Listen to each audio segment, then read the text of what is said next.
So first I want to thank you all again for coming. I see some familiar faces, I see some faces that I've never seen before, which is exciting for me. To put this in context, the Associate Board, in some ways the brainchild of David Singer, was an experiment. What happened is we had these college students who'd been mentoring for years, who had learning disabilities, and they were telling these little kids, you can go on and be successful in school. And they believed that because they were successful in school with learning disabilities. And then they graduated, Dave graduated and said, well, there's life after college.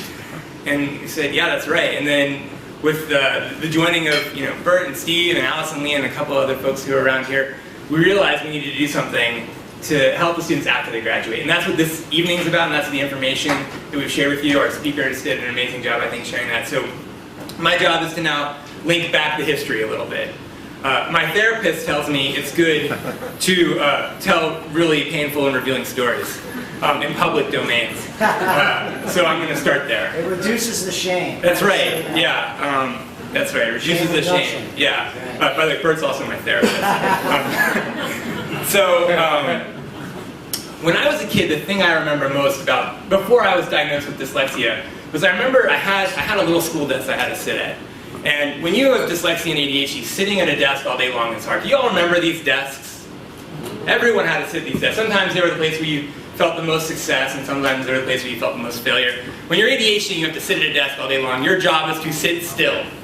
If you sit perfectly still, you are a good kid. If you spell things right at the desk, you are a good kid. And I remember I was not going to be a good kid. And these are the kids that we are looking to empower, kids like this. And I remember I looked inside the desk. And have you ever looked inside an elementary school desk? It is like looking into a cave.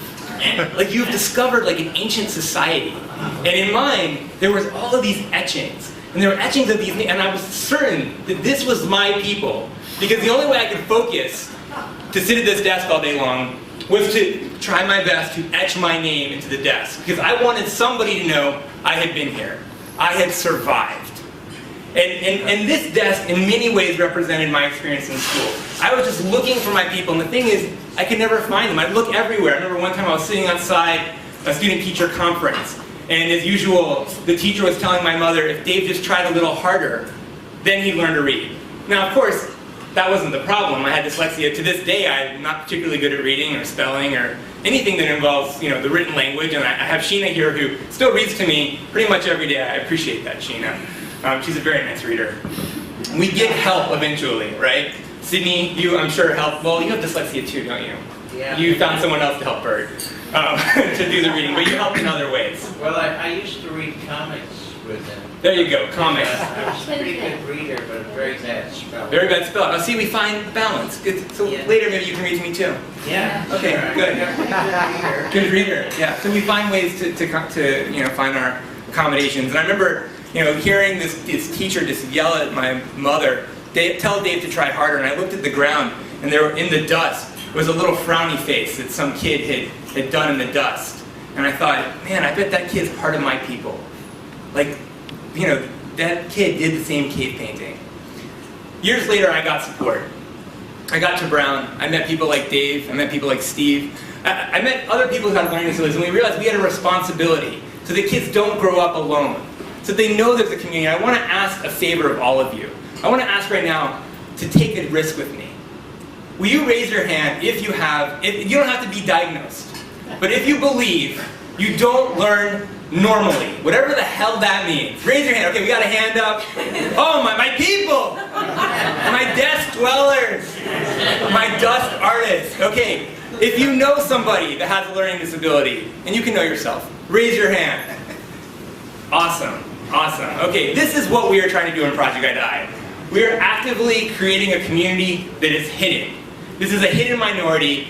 I'm going to make it depressing at the very end. People with learning disabilities are underemployed.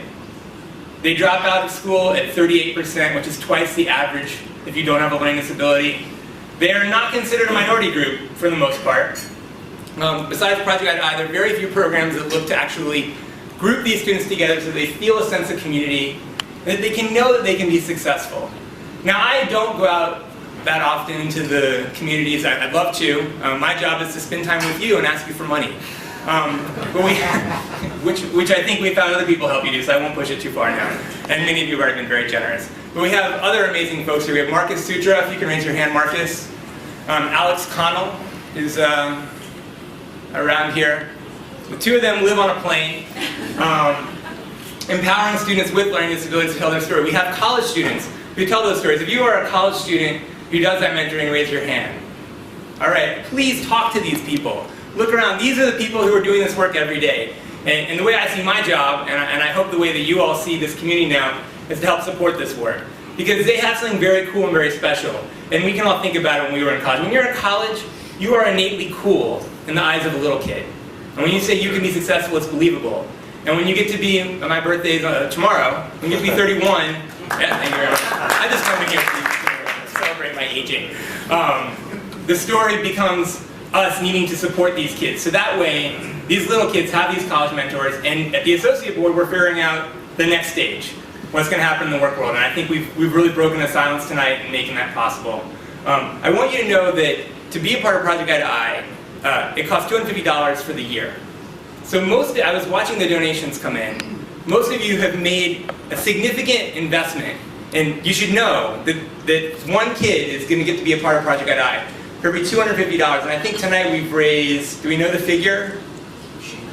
Should we know the figure? More than $6,000. More than $6,000. I don't have this calculator, I'm not good at the math either. We're helping a lot of kids tonight. So give yourselves a big hand.